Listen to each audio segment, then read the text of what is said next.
Vamos orar então. Pai, quero render graças a Ti. Momento de ministrar e compartilhar uma porção da Tua palavra. Peço graça e sabedoria. A minha carne até treme, Senhor, porque existem palavras que são de exortação, onde a gente traz um ânimo para a igreja, onde a gente faz com que as pessoas que estavam tristes, abatidas, elas consigam ter mais um gás para prosseguir no caminho do Senhor. Mas também há as palavras de admoestação, Senhor. Quando o Senhor vem e nos chama a atenção, o Senhor nos repreende. Não é o homem que repreende, é o Senhor, na boca de um homem, trazendo correção e nos fazendo entender qual é o caminho que nós temos percorrido. Se nós temos andado numa vida que te agrada ou uma vida que desagrada.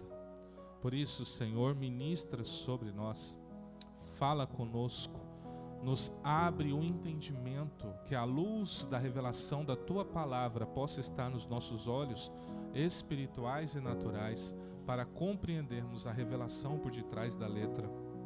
Fala com cada um de nós, Senhor.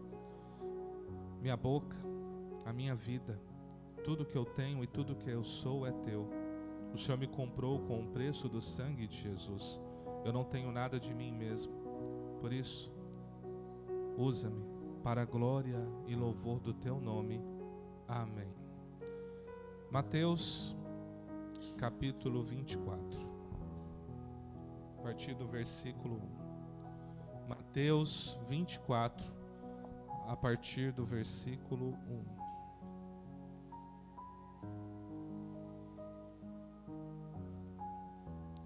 Como vocês devem ter observado na oração que eu fiz, eu trouxe uma pequena explicação.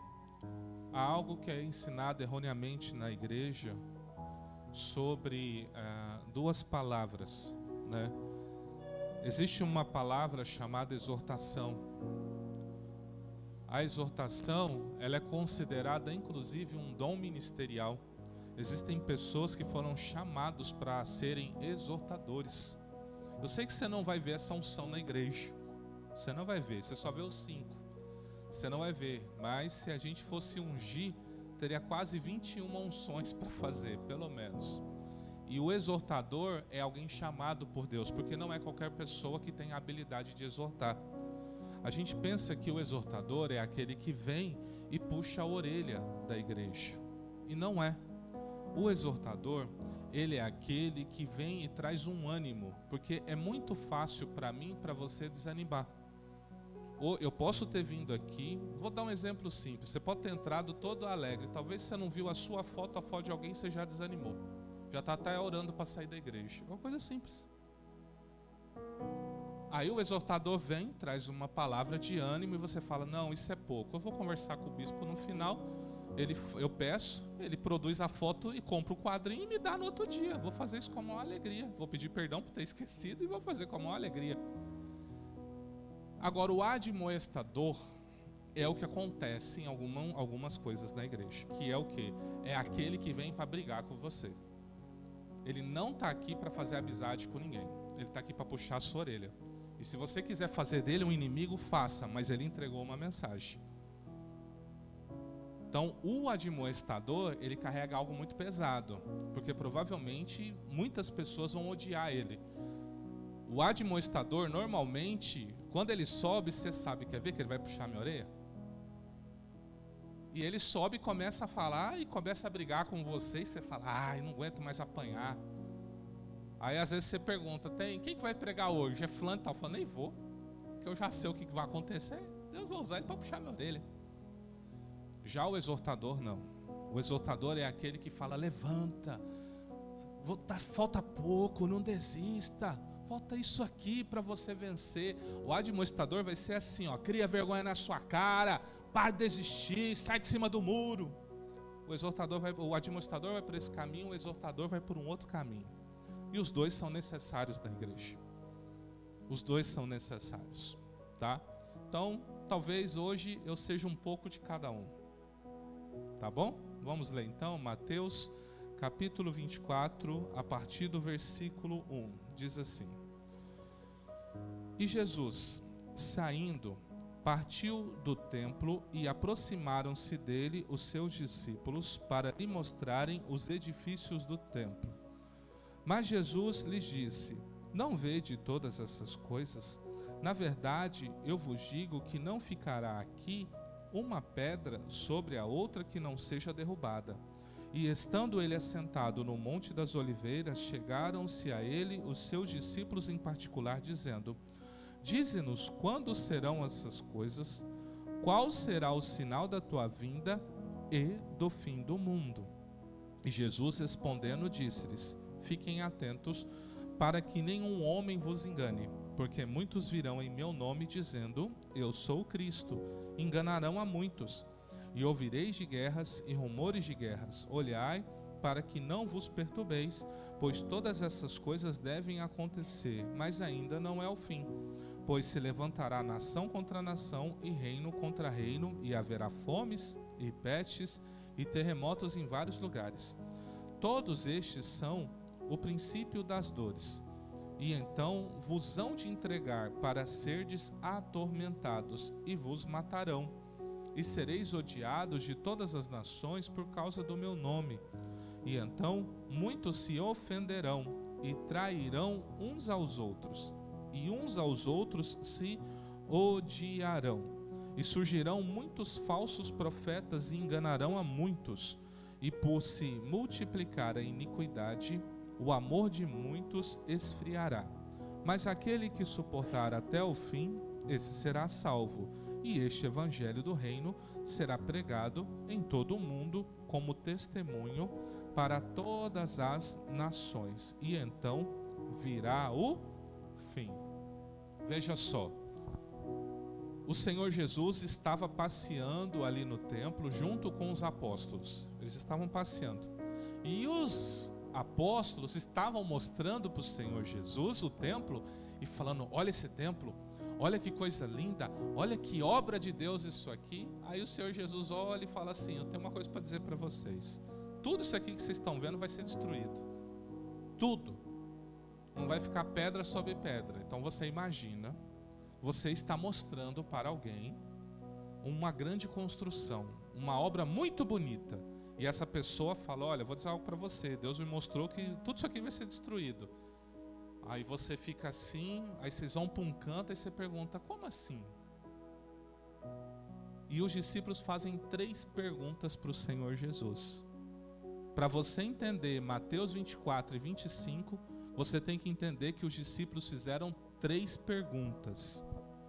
As perguntas não é objeto do que a gente vai falar hoje, né?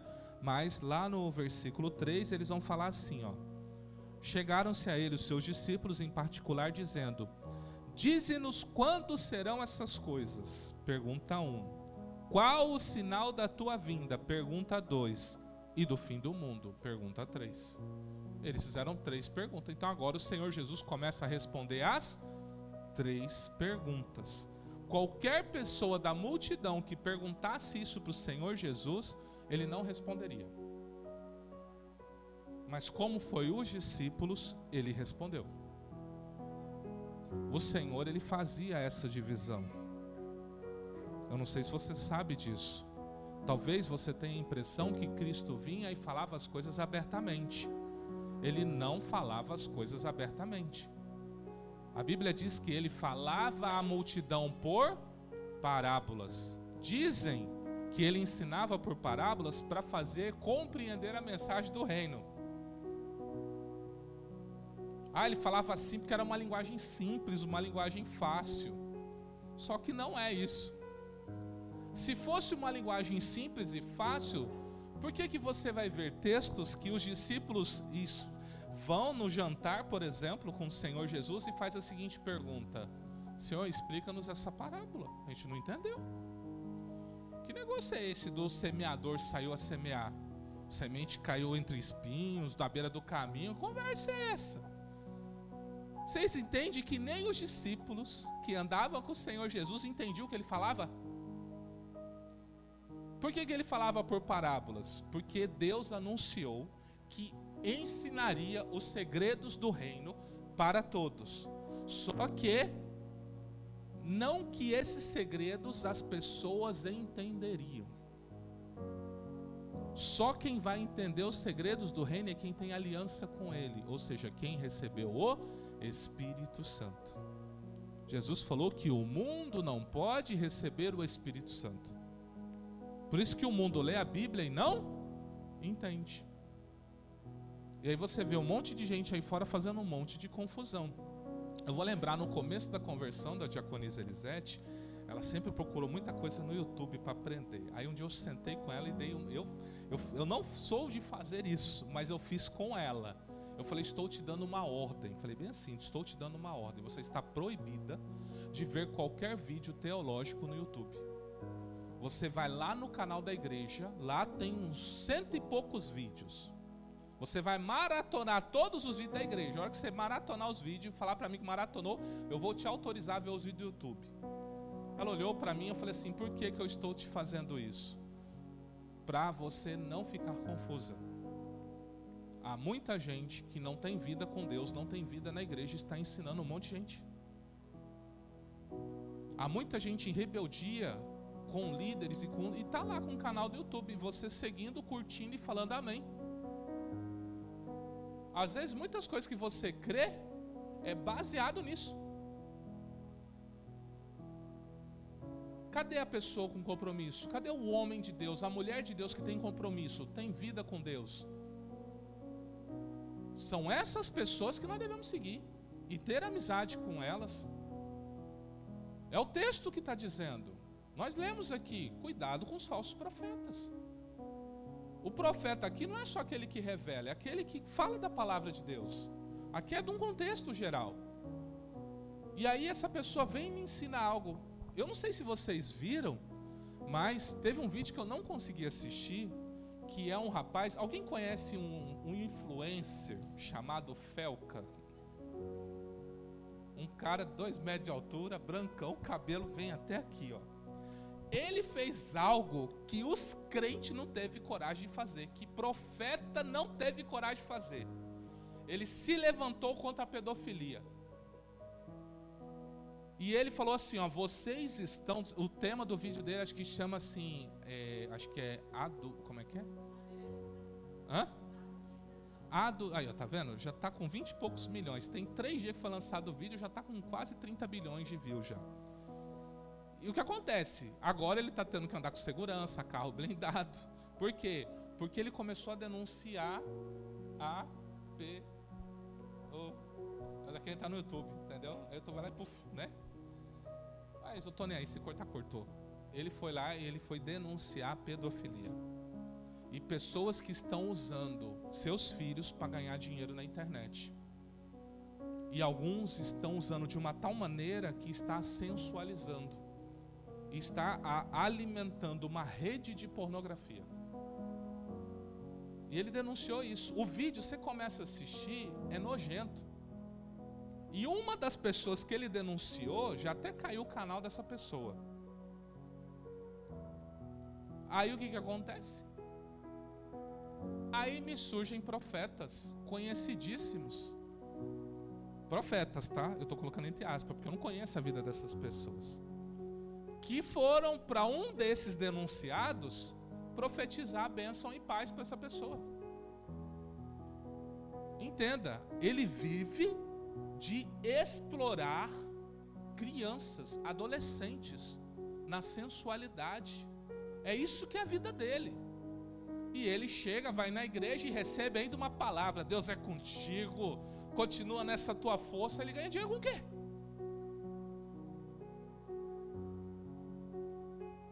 Acautelai-vos dos... Mas sabe quantas pessoas estão seguindo esses profetas aí, ó? Um monte. Não é um nem dois. E na hora que tá nas lives, o Pix rola solto. Todo mundo lá. Pix pros profetas. O que está acontecendo com a gente? O texto já respondeu. Mas o que está acontecendo com a gente? E por se multiplicar a iniquidade, o amor de muitos esfriará. O que é iniquidade?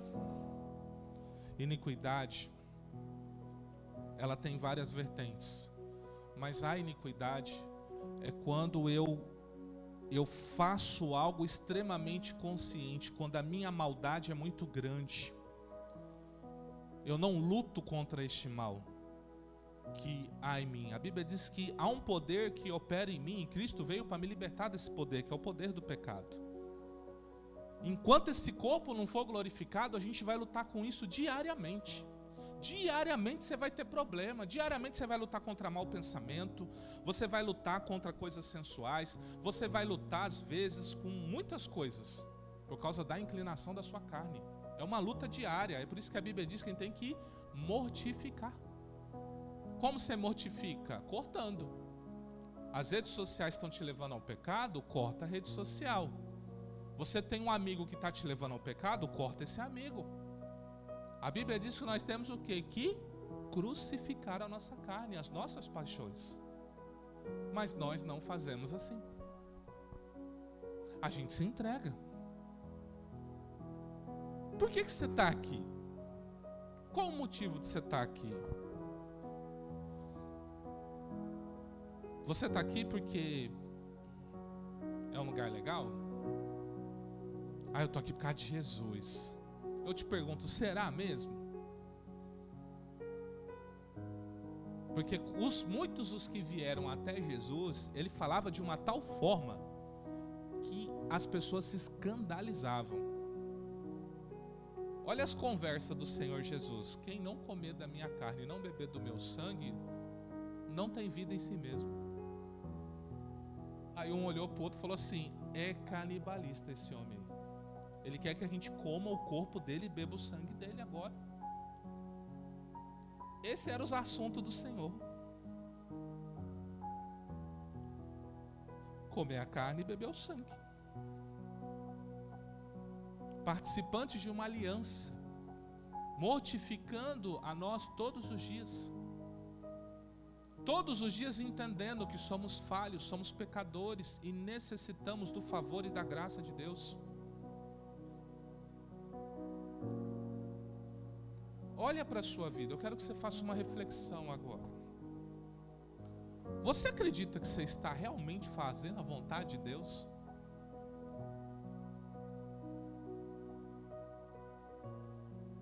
Você acredita que se do nada você ouvir um som parecido com esse aqui, se você ouvir um som parecido com esse aqui, tu vai ou tu fica?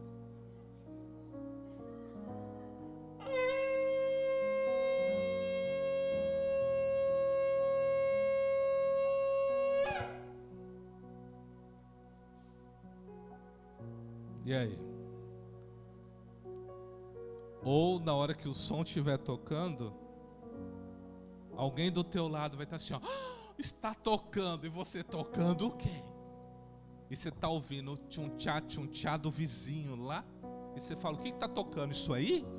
Não, é o som que eu ouvi lá na IBCC, daquele chifrinho pequenininho lá, eu não esqueci o nome dele.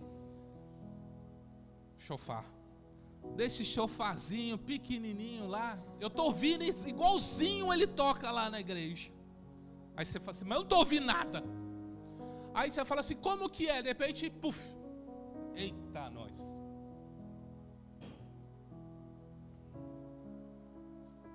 Eu vi esse vídeo desse rapaz chamado Felca.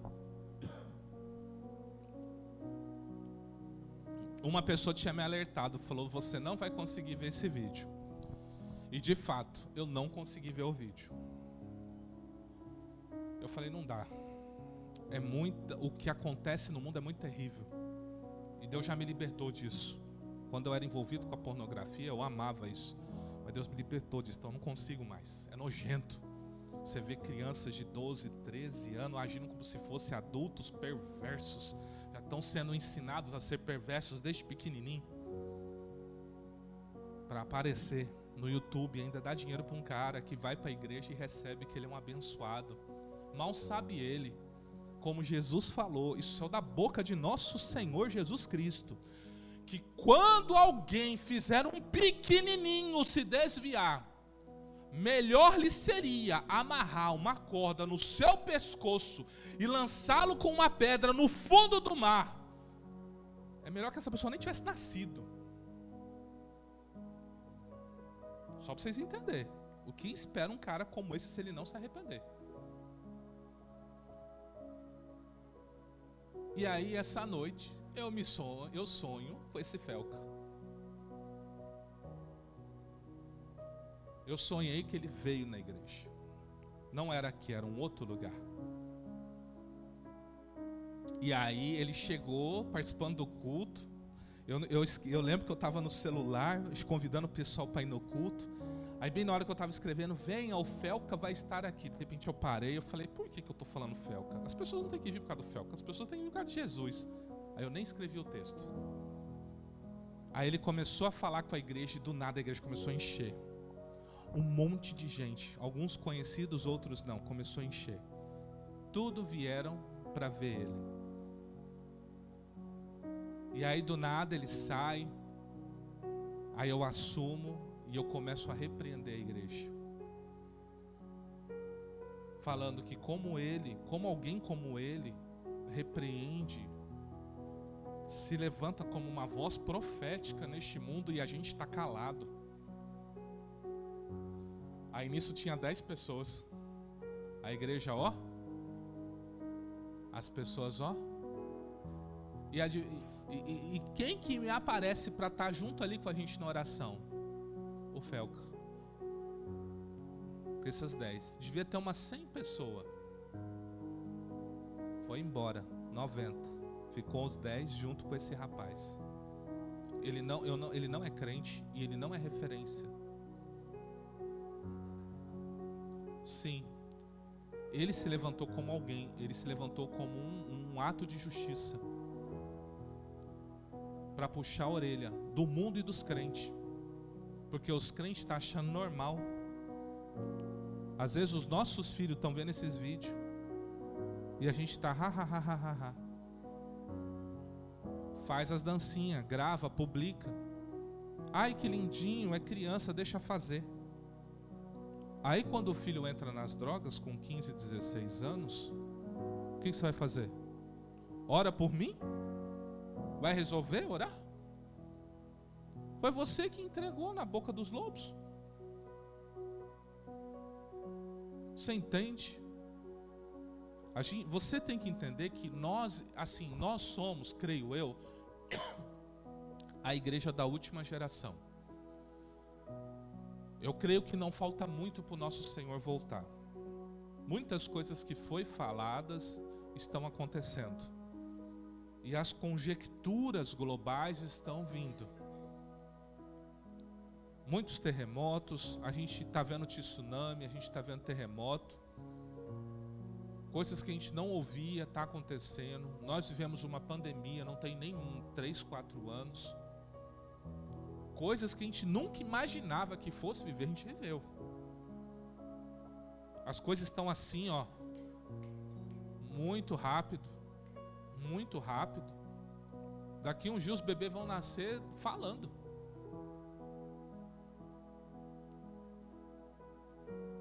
As coisas estão assim, ó, rápido. Eu não sei você. Ontem era segunda, hoje já é domingo.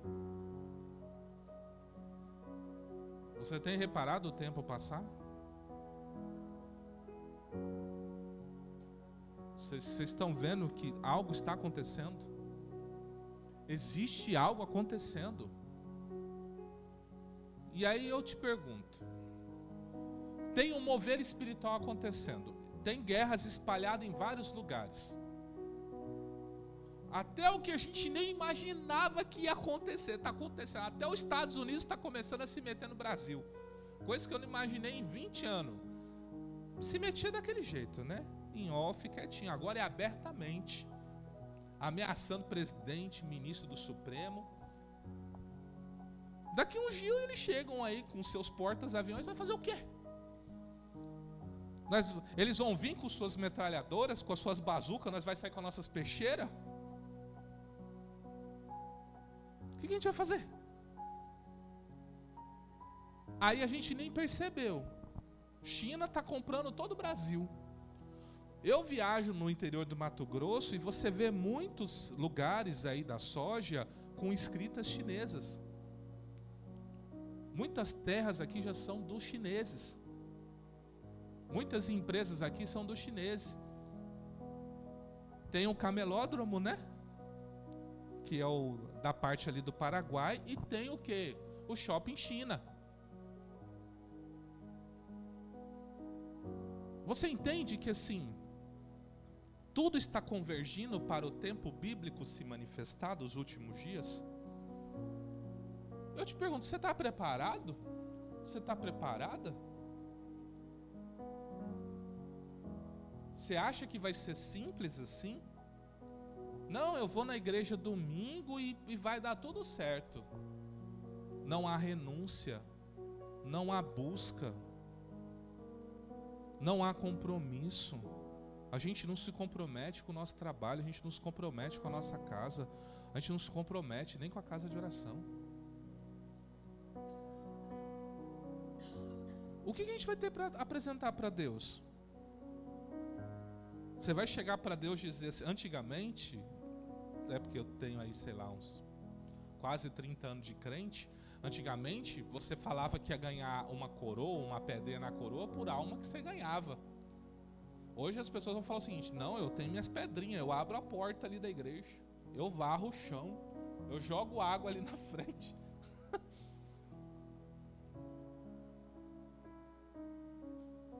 Antigamente a gente se importava com as vidas. Mandei um testemunho no grupo da intercessão de um homem que orou tanto, ele era tão intenso na oração que o coração dele se deslocou.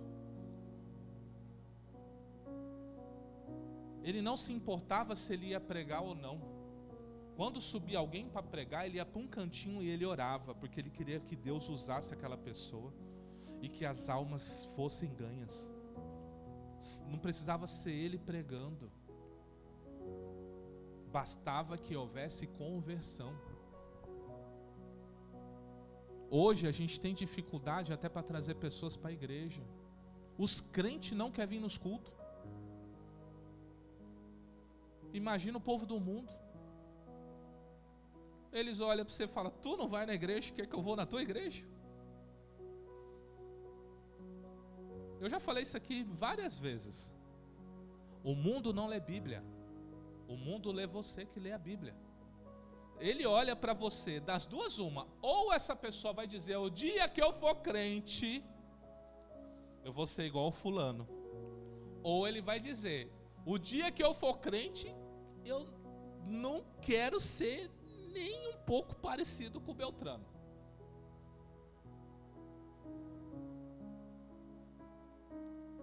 Quem inventou o crediário? Os crentes.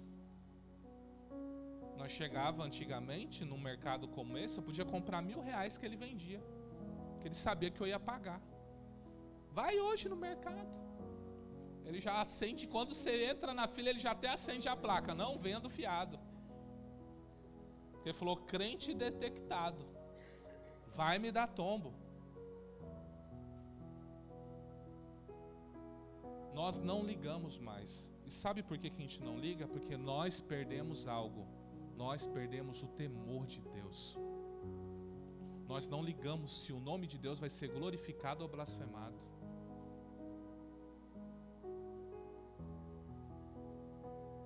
Nós temos que viver uma vida em que tudo que você fizer, você tem que olhar e falar o seguinte, isso vai glorificar o nome do Senhor? Todos os seus negócios, você tem que pensar, esse meu negócio vai glorificar o nome do Senhor?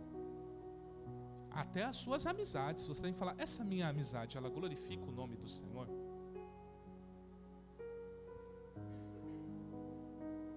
Deus já deu ordem para você cancelar uma amizade, porque hoje é cancelamento que fala, né? Hoje se cancela pessoas, né? Deus já mandou você cancelar uma amizade. Deus já me mandou cancelar uma amizade. Foi doído eu ter que cancelar. Foi doído. E foi com um crente, tá? Porque sabe o que a Bíblia fala? Não estou dizendo que é o caso dessa pessoa, tá bom? Não é o caso dessa pessoa, mas a Bíblia fala o seguinte: quando você conhecer alguém que se diz ser irmão, mas essa pessoa vive uma vida de erro e de pecado, nem salde essa pessoa. Você não dê nem oi para ela. Você conhece uma pessoa que diz que é crente, vai na igreja, mas você sabe que ela está no pecado porque quer, não é acidente. Ela está... Não é que você olha e fala assim, eu sei que ela está passando por um processo de libertação. Eu sei que ela vai ser liberta porque ela luta. Não é esse caso. A pessoa está porque quer. Como diz, está fazendo safadeza. Você sabe disso. A Bíblia diz que para essa pessoa você nem olha na cara dela. E sabe por que ele fala isso? Para você não ser participante do pecado dessa pessoa.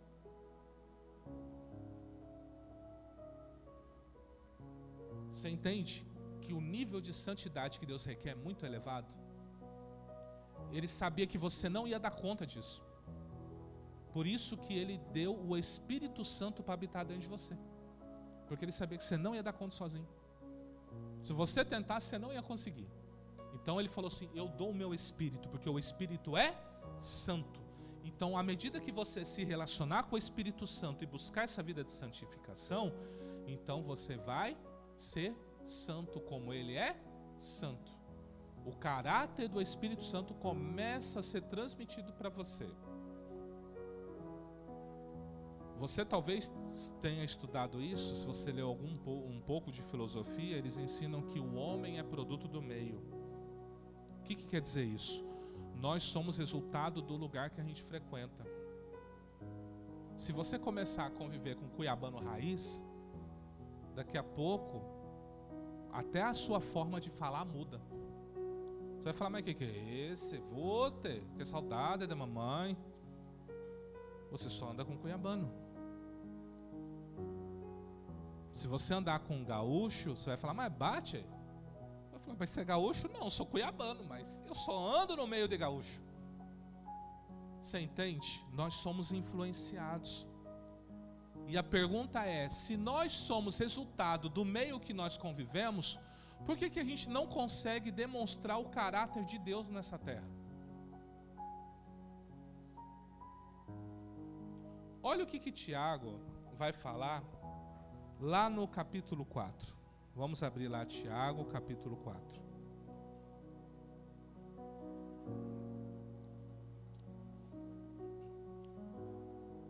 Tiago é um livro controverso, ele é um livro que alguns reformadores, eles entenderam que não deveria estar na Bíblia, porque a Bíblia diz que a salvação é pela fé, não vem de obras, para que ninguém se glorie, mas é pela fé. E Tiago vai dizer que se você não tem obras, então ele mostra a fé dele pelas obras. Ele está dizendo que você tem que mostrar obras. Mas não é obras para crer, não é obras para ser salvo. É obras que é resultado de uma fé genuína. Você não pode dizer que crê e não manifesta o resultado dessa fé. Tipo, eu estou aqui, Deus tem me prosperado, abençoado. Aí eu encontro uma pessoa necessitada e eu tenho condições de ajudar essa pessoa necessitada. Aí eu vou fazer uma oração. Eu creio que Deus vai mudar a sua história. Deus abre as portas, dá comida para essa pessoa, abençoa ela. Em nome de Jesus. Fala, irmão, crê que Deus vai te abrir a porta. A pessoa já está 2, 3 dias sem comer, né? Está com frio e você orou pedindo provisão para a vida da pessoa. Virou as costas e saiu. Tiago vai dizer o seguinte, você é um falso. Porque se você sabia da necessidade dessa pessoa e tinha condições de ajudá-la, você poderia até ter orado para Deus ter abrido a porta para ela. Mas no final você devia ter falado assim, irmão, tô aqui, ó, vai lá, compra uma cesta básica, compra uma comida, tá precisando de cobertor?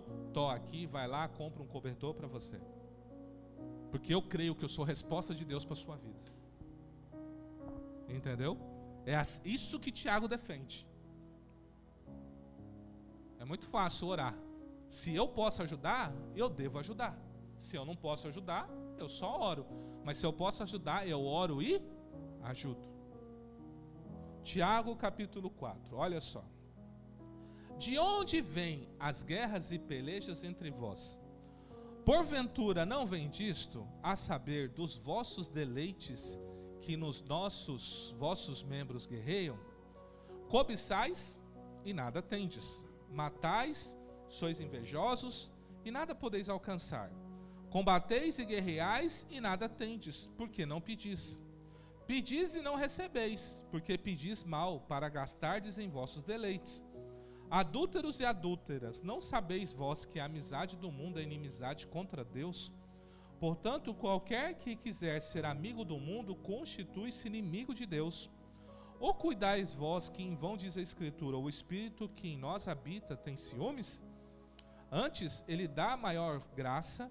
Portanto diz, Deus resiste aos soberbos, mas dá graça aos humildes.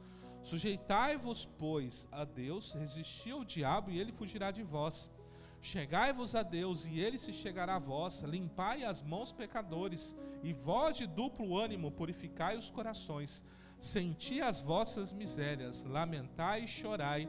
Converta-se o vosso riso em pranto e o vosso gozo em tristeza. Humilhai-vos perante o Senhor, e ele vos exaltará. Irmãos, não faleis mal uns dos outros. Quem fala mal de um irmão, julga o seu irmão, fala mal da lei e julga a lei. E se tu julgas a lei, não és observador da lei, mas juiz. Há um só legislador que pode salvar e destruir. Tu, porém, quem és que julga o outro? Ei agora, vós que dizeis, hoje ou amanhã iremos a tal cidade, lá passaremos um ano e contrataremos e ganharemos. Digo-vos que não sabeis o que acontecerá amanhã, porque o que é a vossa vida? Um vapor que aparece por um pouco e depois se desvanece. Em lugar do que devias dizer, se o Senhor quiser, se vivermos, faremos isto ou aquilo. Mas agora vos gloriais em vossas presunções. Toda a glória, tal como esta, é maligna. E aquele que sabe fazer o bem e não o faz, comete pecado. Então Tiago ele vai abordar aqui pessoas que escolheram viver uma vida amando este mundo, amando o que esse mundo tem a oferecer. O que você faria se você soubesse exatamente o dia que você fosse morrer? O que você ia fazer? O que você ia fazer? Deus aparece para você e fala, dia tal, hora tal, vou te recolher. O que você ia fazer da sua vida? Como você ia se programar? Será que você faria mais coisas com a família? Será que você faria mais coisas com a igreja? Será que você mudaria de trabalho? Será que você mudaria o tratamento com o cônjuge? Como que seria? Ele vai dizer assim, nós somos presunçosos, nós tomamos decisões lá fora e fazemos. A gente sequer ora a Deus e pergunta se é.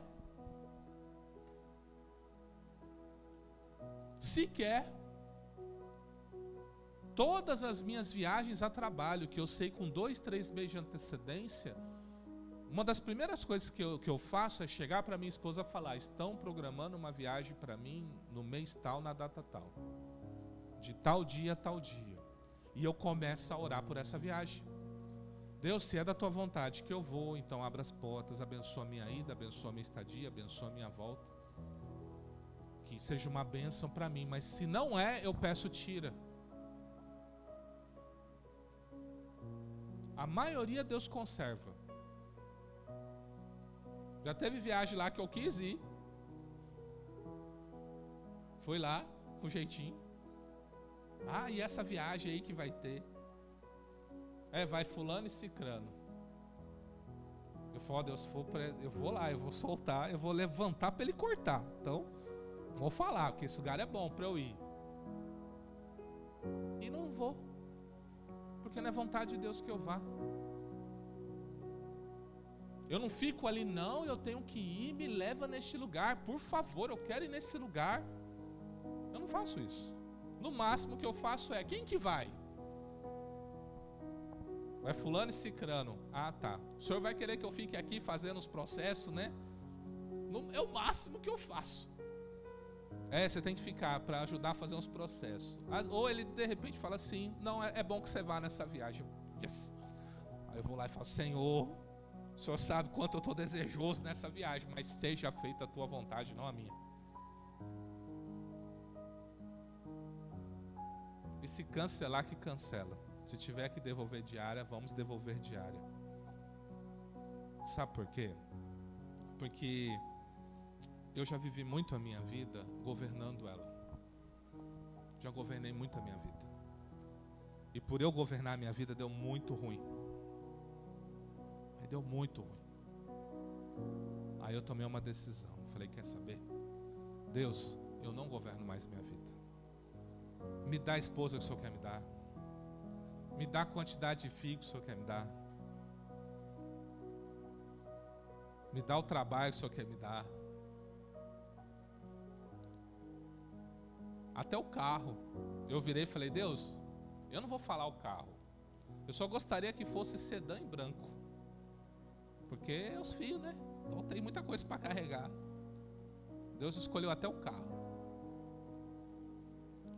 Quando Deus escolheu a bispa para mim, eu já falei isso aqui, alguns de vocês conhecem, outros não. Mas quando Deus estava fazendo o trabalhar dele, né? Eu não gosto muito dessa palavra processo, porque me lembra coaching. E coaching não é bom para o evangelho.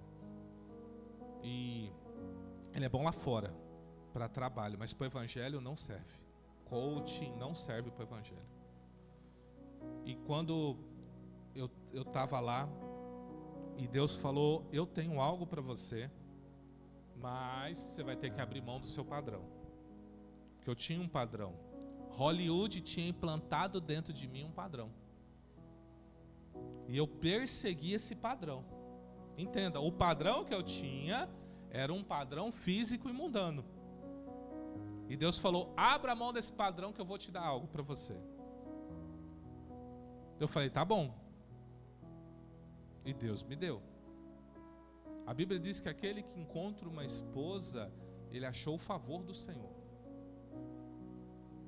Não é que a mulher que encontra um marido, é o homem que encontra uma mulher. Ele achou favor. Então eu encontrei o favor do Senhor na minha vida. E aí uma vez eu lembro que eu encontrei com um servo do Senhor que já foi para a glória. E ele disse mais ou menos quantos filhos eu ia ter, mas ele usou outra linguagem. Quando ele falou a linguagem dele lá, que me viu com uma aljava, com as flechas, eu falei: mas Deus, o que é isso, aljava e flecha? Eu fui pesquisar na Bíblia e descobri que as flechas, né, são os filhos, né? Que o homem tem filhos como flecha para lançá-los, para ele ir mais longe que ele. Eu falei: nossa, Deus quer que eu tenha tudo difícil. Eu falei: meu Deus, né? E, né, alguns de vocês viveram essa dor com a gente, o Senhor tomou para si, né? E agora a gente está aí com o Isaac, o nosso terceiro. Os nomes foi Deus que deu. Você entende que é Deus que está governando? Eu não estou falando isso para me gabar, gente, porque meu papel aqui é glorificar o nome do Senhor Jesus. Eu estou aqui para mostrar para você que você tem que olhar para a sua vida e você tem que ver se o Senhor Jesus está ou não governando a sua vida. Ele está governando a sua vida? Ou só algumas áreas da sua vida? Porque quando o Senhor governa, Ele governa e pronto.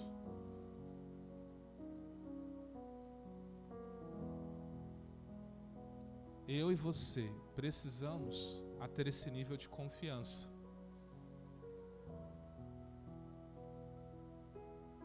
Para os que não conhecem, quando eu fui adquirir o meu carro, eu estava financiando ele e tinha um valor da entrada. Eu tinha acabado de ser mandado embora para ser contratado em outro lugar, então eu recebi um valor considerável e eu usar esse valor para dar entrada no carro. Falei: eu vou ter meu carro, vou ter minha motinha e meu carrinho, né? Aí minha esposa vai aprender a dirigir, ela anda com as crianças no carro e eu vou pro trabalho com a moto e tá tudo resolvido, tá tudo alinhado. E na hora que eu tô pensando, Deus fala o seguinte: eu quero uma oferta. Aí eu falei: quanto, Senhor? Ele falou: eu quero o seu acerto.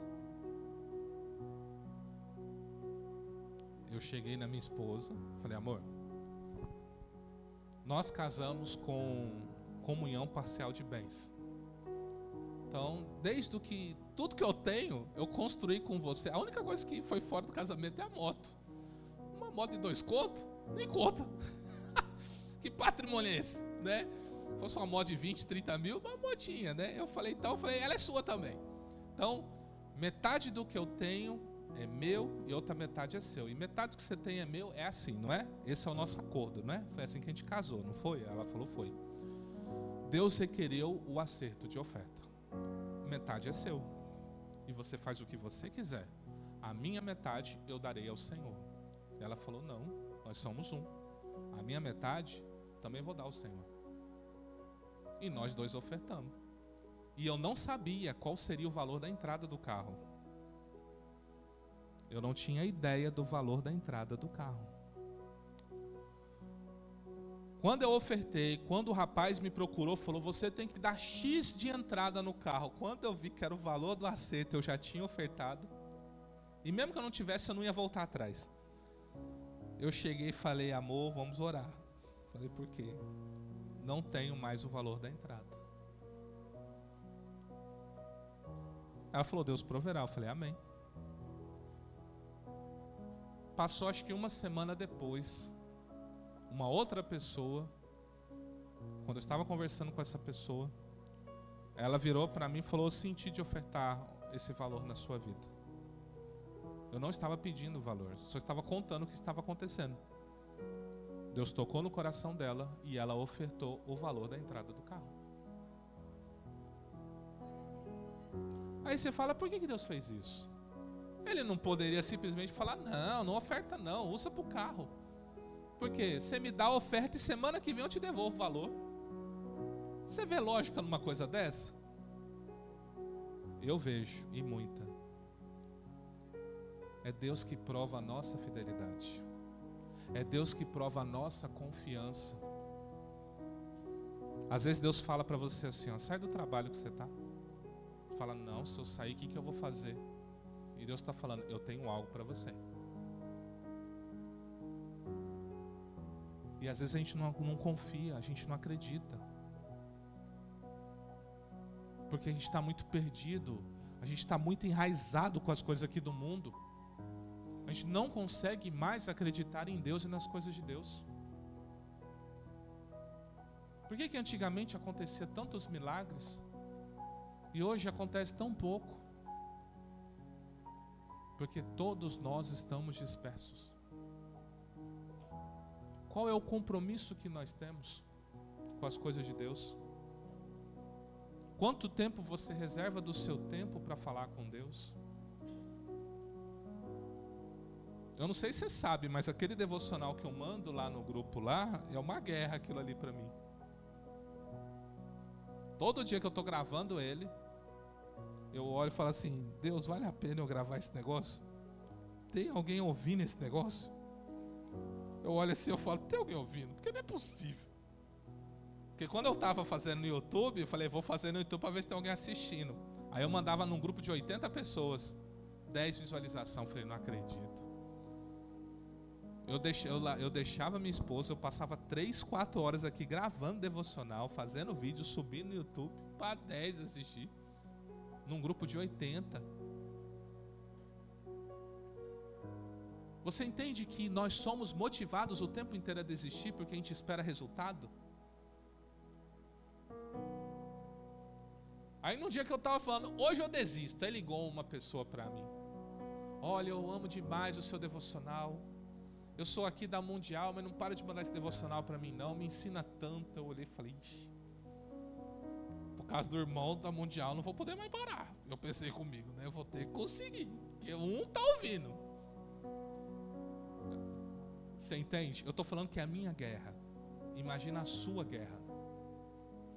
Será que eu continuo nesse trabalho? Será que eu continuo nessa igreja?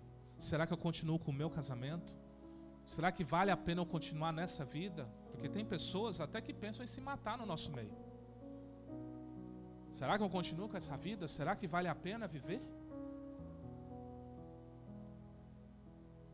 Eu não esqueço uma vez que eu estava com um casal e a gente estava conversando num lugar bem bonito, o lugar que eles moravam, né? Eu virei para eles e falei assim, ó, é um pecado vocês não usufruírem isso aqui.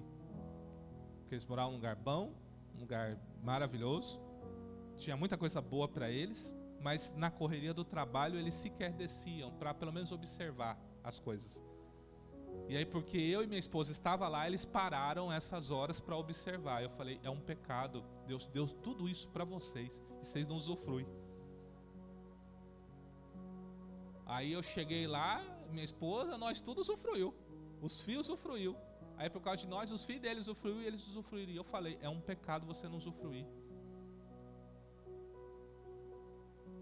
Às vezes a gente tem cachoeira, né? A gente tem tanto lugar bom, um restaurante. Até quando a gente vai ficar no baguncinha?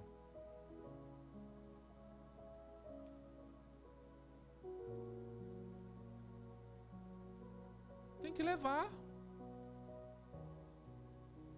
Às vezes eu dou uma reserva ali. Eu sei que toda vez que eu levo meus filhos no shopping, isso vai me doer. Porque shopping não é fácil, mas é algo que eu estou gerando neles.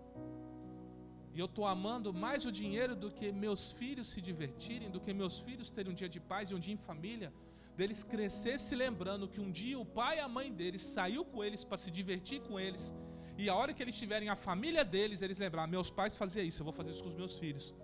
E aquilo perpetuar, aquele legado que eu deixei ser perpetuado. Nós não usufruímos nada do que Deus nos dá. A gente está só isso, dormindo, acordando, trabalhando, dormindo, acordando, é isso. A nossa vida se resume a isso.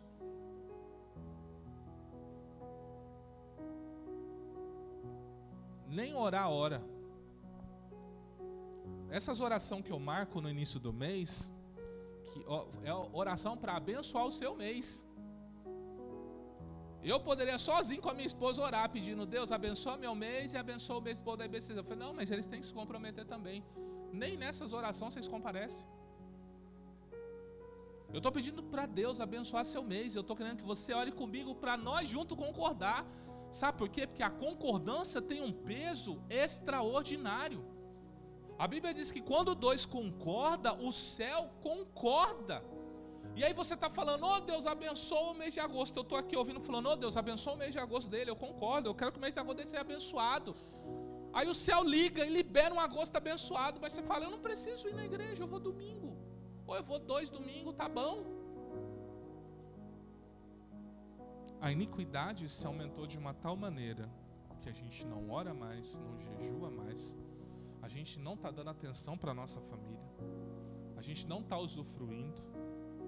Eu já falei aqui para muitos crentes aqui, e não tenho problema em falar isso. Se você chegar para mim e falar assim, pastor, eu trabalho a semana inteira, esse domingo eu reservei para ir com a minha família lá para Chapada. Quem me conhece aqui sabe o que eu falo.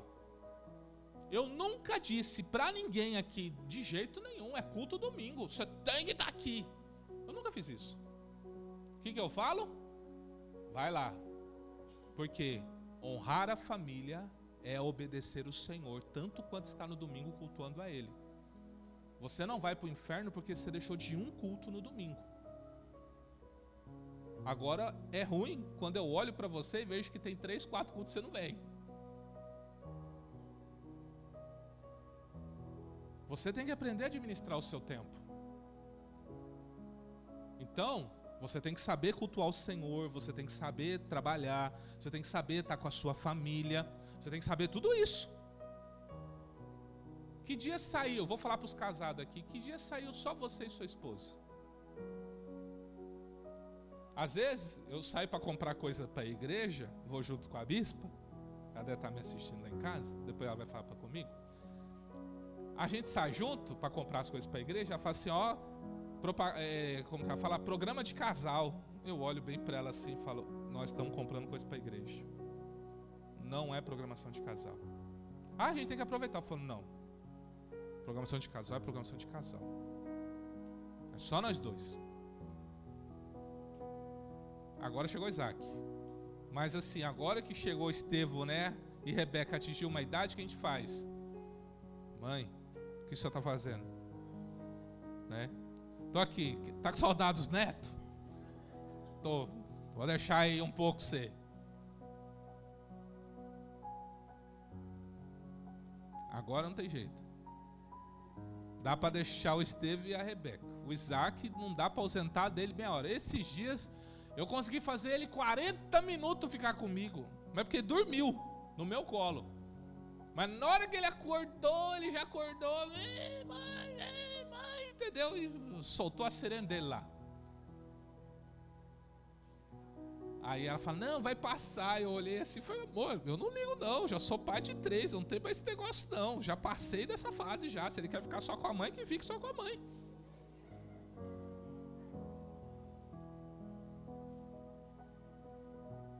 Eu quero que você entenda que servir a Deus não é um peso. Servir a Deus é uma honra. Servir a Deus é uma dádiva. Jesus falou assim, ó, vocês que estão, coloca aí para mim em Mateus capítulo 11, se eu não me engano é versículo 28 ao 30. Eu quero que vocês conheçam o coração do nosso Senhor. Servir a Deus não é peso, não é fardo. Vinde a mim, todos os que estáis cansados e oprimidos, e eu vos aliviarei.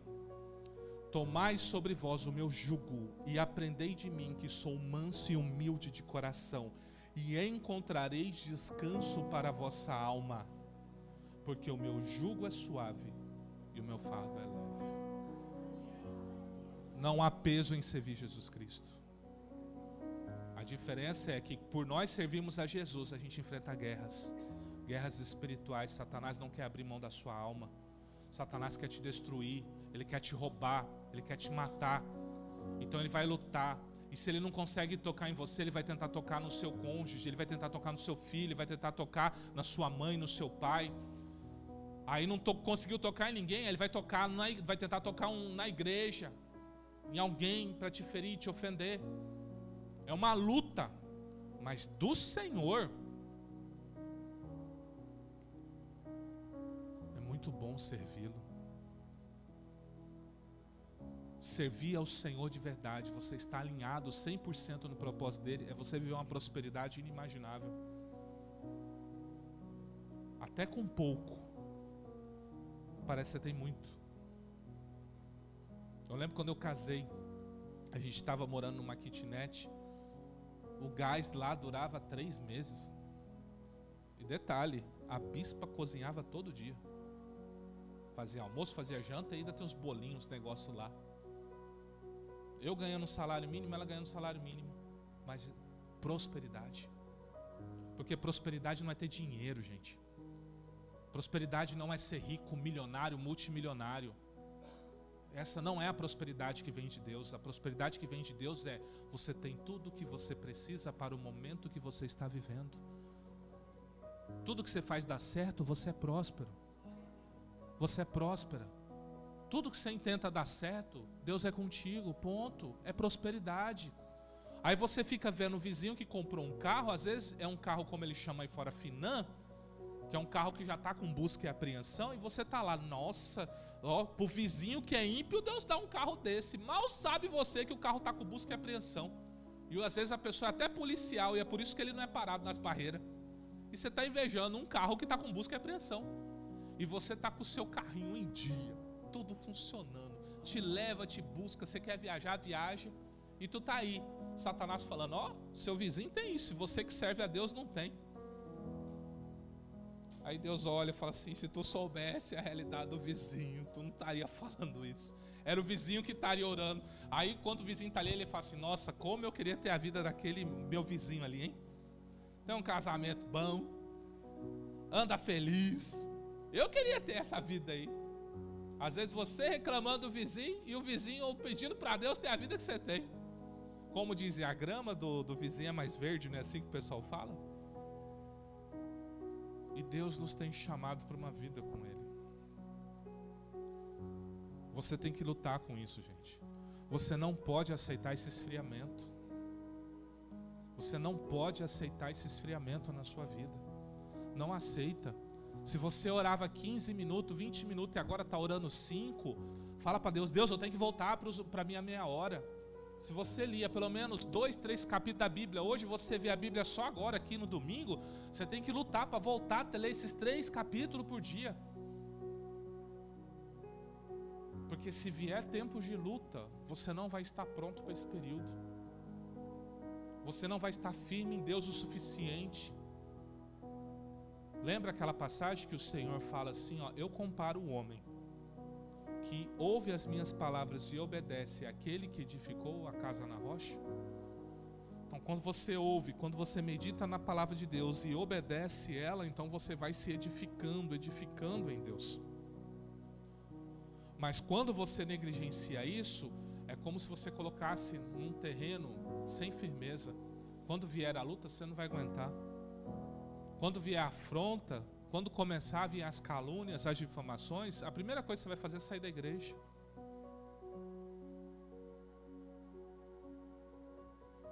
Deus nos tem chamado para lutar contra esse esfriamento. Eu não sei se você sabia, e eu já falei isso aqui, mas você não vai ser conhecido por fazer, no céu, por fazer milagres e maravilhas. Você pode orar e morto ressuscitar, você pode orar, o cego ver, o mudo falar, o surdo ouvir, você pode fazer tudo isso. E o Senhor naquele dia ainda virá para você e falar, eu não te conheço. O Senhor fala que nós seremos conhecidos por amarmos uns aos outros. É o nosso elo, é a nossa unidade, é o nosso amor que demonstra que somos irmãos. Porque a gente se ofende, mas a gente se perdoa. A gente caminha junto, a gente faz junto. Então nós somos chamados para isso, para lutar contra esse esfriamento. Mas antes de você lutar, pensando, nossa, cadê o povo? Cadê a gente? Esses dias eu fui ministrar lá no apóstolo Ananias, a convite dele. Chegou lá, tinha uma família só. Ele já chegou falando para mim assim, meu irmão, eu não sei o que está acontecendo, mas o povo não está vindo, tá? Então, tipo assim, eu esperava que viesse mais gente, mas só tem essa família aqui. Eu falei, eu vou pregar como se fosse 1000, fica em paz, eu não tenho problema com quantidade não. Eu tenho uma mensagem e vou falar essa mensagem. Amém? Ele falou, amém. Aí do nada foi começando a chegar. No final ele vem para mim e fala o seguinte, olha, há muito tempo o nosso culto não enchia assim.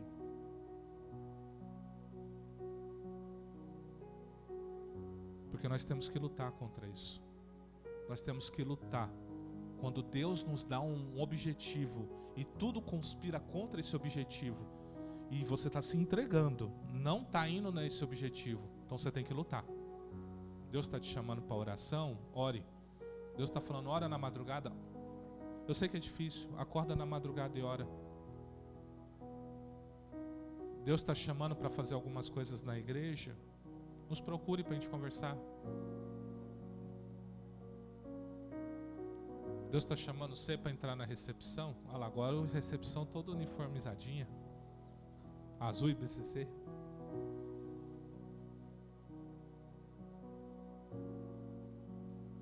Mas não fique parado, não fique parado. O reino de Deus é movimento. É movimento. Deus movimenta a sua vida, Deus movimenta o ministério, Deus movimenta tudo. Por isso, não aceite se a sua vida estagnou. Não é revolta contra Deus, é revolta contra você mesmo que está aceitando essa situação. Se revolte contra si e fale, eu não aceito mais essa vida que eu estou levando. Eu quero orar mais, eu quero meditar mais nas Escrituras, eu quero participar mais, eu quero obedecer mais, eu quero viver mais o que Deus tem para mim. E já imaginou o próximo avivamento começar com você? Porque você só se posicionou só por causa disso? Posição de coração muda muita coisa, tá? O que é posição de coração?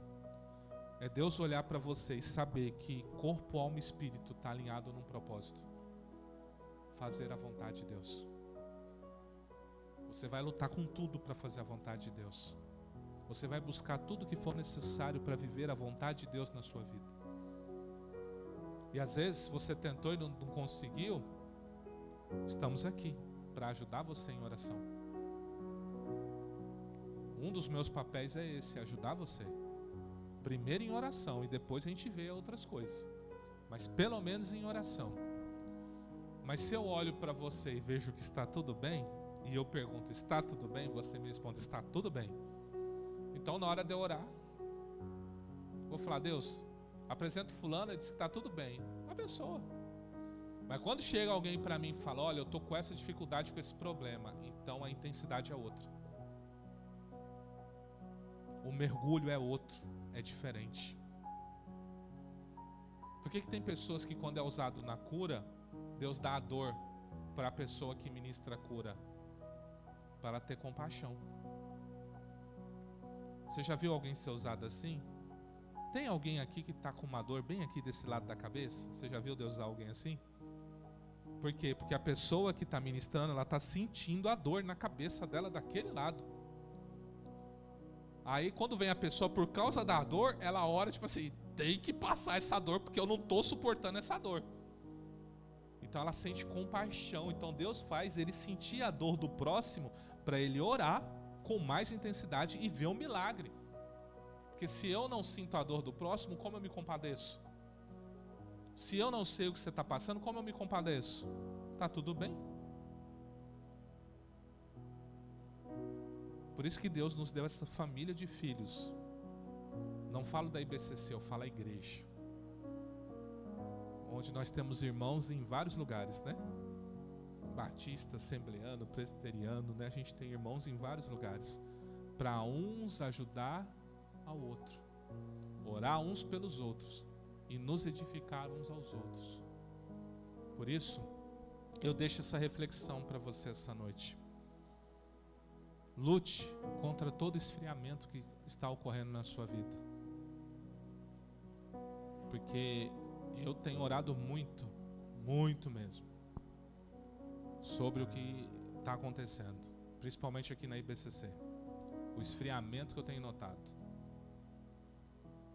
O que me consola é só um jogo de palavras, tá? Porque eu não sou consolado, eu quero deixar claro para você, eu fico indignado.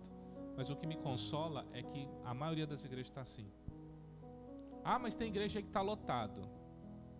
Vai lá, vê se tem presença. Vai lá. Às vezes você fala assim, oh, é tão bom quando tem aquele cultinho na IBC com 10 pessoas que a glória desce, né? Deus não se manifesta pela quantidade de pessoas. Deus se manifesta por corações que desejam a sua presença. Então o culto não sou eu quem faço, eu faço ele com vocês. Por isso, se você falar, o culto hoje foi frio, você foi mais um bombeiro que ajudou a apagar o fogo. Por isso que quando a gente entra nas buscas, agora é momento de palavra, agora é hora de falar, é da gente bater um papo aqui. Mas na hora de busca e de louvor e adoração, a gente se entrega junto, porque a gente deseja a mesma gloriosa presença. Não se esqueça que Israel todo sofreu, porque um único homem tocou numa capa babilônica, lá em Jericó. Todo Israel sofreu por causa de Acã. Então, às vezes, toda a igreja sofre por causa de um ou dois que resolveu, em vez de cultuar, ficar observando o culto. Você não está aqui para observar culto, você está aqui para cultuar. Você está aqui para entregar o seu melhor a Deus.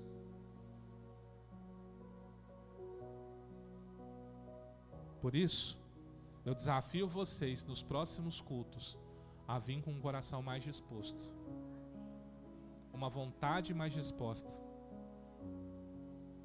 porque eu também quero essa presença, e eu dependo muito da entrega de vocês para usufruir dessa presença, assim como vocês dependem muito de mim também, para eu me entregar e vocês usufruir dessa presença. Como diz o Salmo, né? 133, quão bom e quão suave é que os irmãos vivam em... A Bíblia comparou a unidade dos irmãos ao quê? A unção do sumo sacerdote. É como o óleo que escorre pela cabeça, que vai até a barba de Arão. O que é isso? Quando ele foi ungido a sumo sacerdote. A nossa unidade tem o peso da unção de um sumo sacerdote. Por isso que quando a gente é um só, ninguém nos segura. Tudo acontece, as portas se abrem, o inferno se abala, a doença vai embora, a angústia vai embora, tudo vai embora. E nós vivemos uma plenitude em Deus. Amém? Deixa essa reflexão para todos vocês, amém?